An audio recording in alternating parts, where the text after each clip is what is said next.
I woke up to a trumpet in my backyard.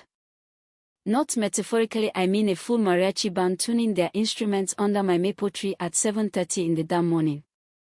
One sour note blasted so hard it rattled my bedroom window, and that's when I knew something had gone seriously off the rails. I pull open my curtains and there it is. My backyard turned into some kind of chaotic wedding rehearsal zone.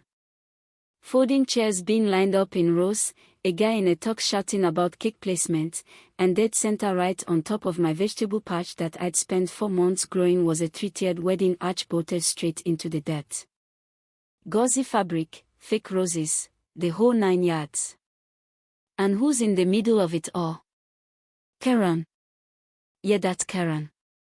Head of the HOA's event committee.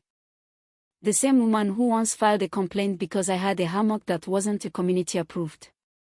There she stood, headset on, clipboard in hand, backing orders like she was running the Met Gala and not trespassing on someone else's lawn. So I head downstairs, step into my slippers, and walk onto the deck, trying to keep it together. I say, "Excuse me, Karen. Why is there a wedding rehearsal happening in my yard?" She doesn't even blink.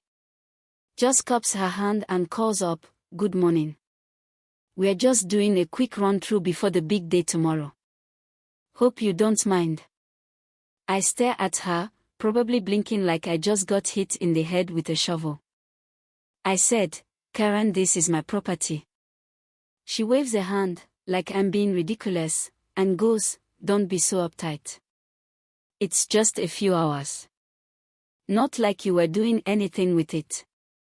I look around the grass I just trimmed, the koi pond I hand-dug, the little gnome that now has a bow tie on it. "Did you ask me? Even tell me?"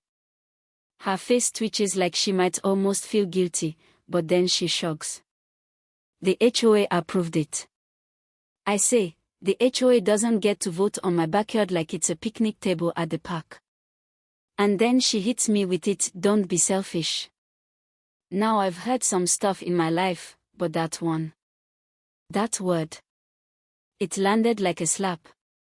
This woman breaks into my yard, sets up a circus, and I'm selfish. That was the moment I could have called the cops. Kicked everyone out. Gone nuclear. But I didn't. Because something in me, maybe the petty part, maybe the wise part, whispered, "Not yet." So I let it happen.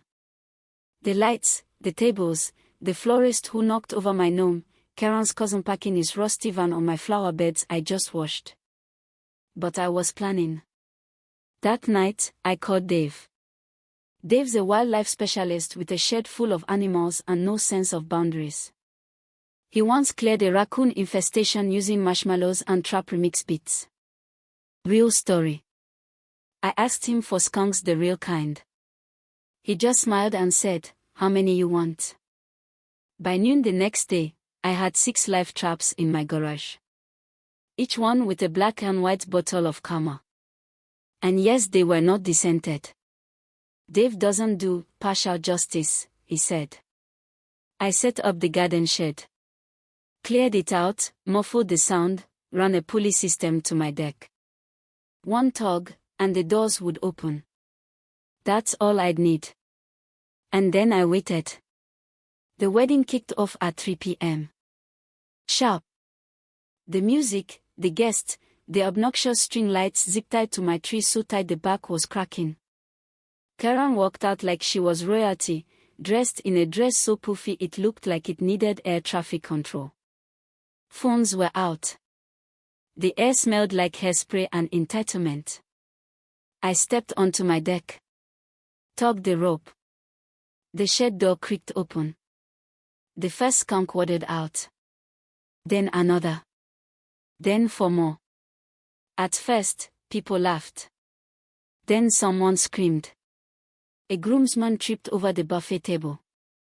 A kid pointed and yelled, "Kitty," and all hell broke loose. One bridesmaid jumped into the koi pond. The DJ screamed, "Skunks," into the mic like it was a military alert. Karen tried to trip on her dress and went face first into my hydrangeas. I stood there, watching with a coffee in hand like it was Sunday morning cartoons. Guests were diving into bushes. An old woman wielded a folding chair like she was fighting off velociraptors. The wedding cake tipped sideways and slammed into the grass. And through it all, the skunks. Calm, professional, deadly. They waddled like tiny agents of chaos, spraying strategically, clearing the entire wedding like a SWAT team with bad intentions and worse smell. When the police finally showed up, they didn't even make it past the sidewalk. One gagged. The other asked if it was some kind of chemical spill.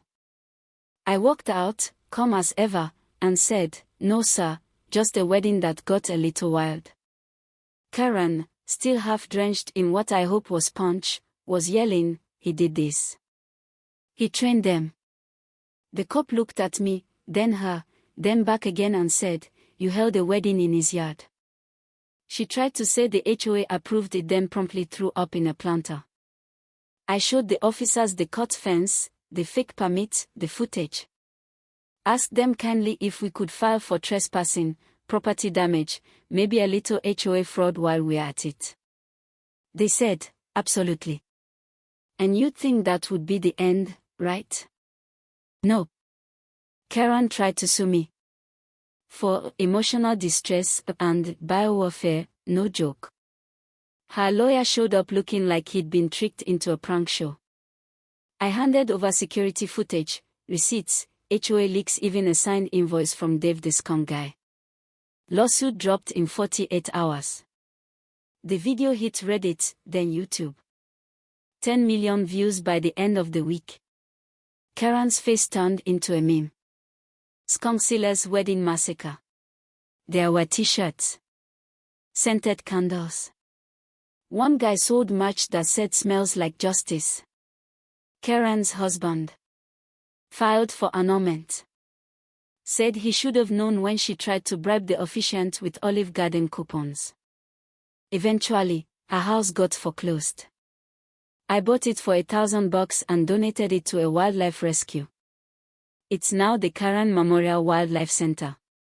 There's a plaque. There's a bow-tie-wearing skunk mascot. The mayor came to the ribbon cutting. And me. I sit on my porch, iced tea in hand, watching sunset over the lawn that's mine again, all mine. There's a sign next to the shed now. Says, "In case of emergency, pull rope." People laugh. Some still ask, did that really happen? Yeah, it did. So now, you tell me, was it petty? Or perfect? Did I go too far, or just far enough? I wanna hear what you think. Where's the line between standing your ground and becoming the villain? Drop a comment, share your take on HOA madness, and let me know when it's your backyard. Do you fight fire with fire? Or skunks? Because around here, we pull the rope.